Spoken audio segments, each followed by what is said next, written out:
అందరికీ నమస్కారం. నూతనంగా ఏర్పడిన కేంద్ర ప్రభుత్వంలో కేంద్ర మంత్రిగా పనిచేసే అవకాశం దక్కినందుకు చాలా ఆనందంగా ఉంది. మరి ఈ ఆనందానికి కారణమైనటువంటి ఎంతో మందికి నేను ధన్యవాదాలు తెలియజేసుకోవాల్సినటువంటి అవసరం ఉంది. అందులో ముఖ్యంగా ఈరోజు తలుచుకోవాల్సినటువంటి వ్యక్తి మా తండ్రి గారు స్వర్గీయ కింజరాపు ఎర్రన్నాయుడు గారు.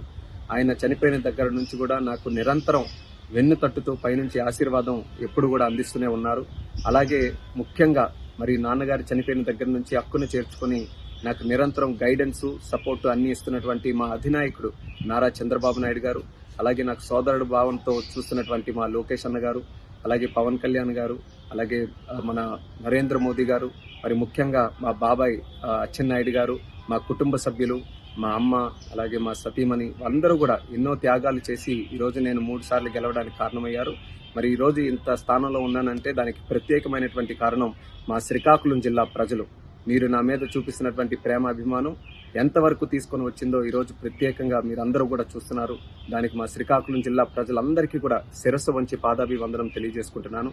అలాగే తెలుగు ప్రజలు, తెలుగుదేశం పార్టీ కార్యకర్తలు, జనసేన, భారతీయ జనతా పార్టీ కార్యకర్తలు అందరూ కూడా కలిసికట్టుగా మొన్న ఎన్నికల్లో పోటీ చేసి ఒక హిస్టారిక్ విక్టరీని, ల్యాండ్ స్లైడ్ విక్టరీని ఎన్డీఏ ప్రభుత్వానికి రాష్ట్రంలో, కేంద్రంలో ఇవ్వడం జరిగింది. దాని కారణంగానే ఈరోజు ఆంధ్రప్రదేశ్ రాష్ట్ర భవిష్యత్తు చాలా ఉజ్వలంగా ఈరోజు మనందరికీ కూడా కనిపిస్తుంది. అందులో పనిచేసే అవకాశం ఈరోజు చంద్రబాబు నాయుడు గారి నేతృత్వంలో, మోదీ గారి నేతృత్వంలో మాకు కలగడం అనేది మా అదృష్టంగా భావిస్తున్నాం. ఈ పదవి మా ఒక్కరిదే కాదు, ఆంధ్రప్రదేశ్ రాష్ట్ర ప్రజలదనేది మళ్ళీ గుర్తు చేస్తున్నాను. ఈ 5 సంవత్సరాలు కూడా తెలుగుదేశం పార్టీ మీ అందరికీ కూడా తెలిసిందే, గత 40 సంవత్సరాలుగా తెలుగు ప్రజలు ఎక్కడ ఉన్నా, ఏ కష్టాల్లో ఉన్నా వాళ్ళ కోసం మేము పనిచేస్తూ వచ్చాం.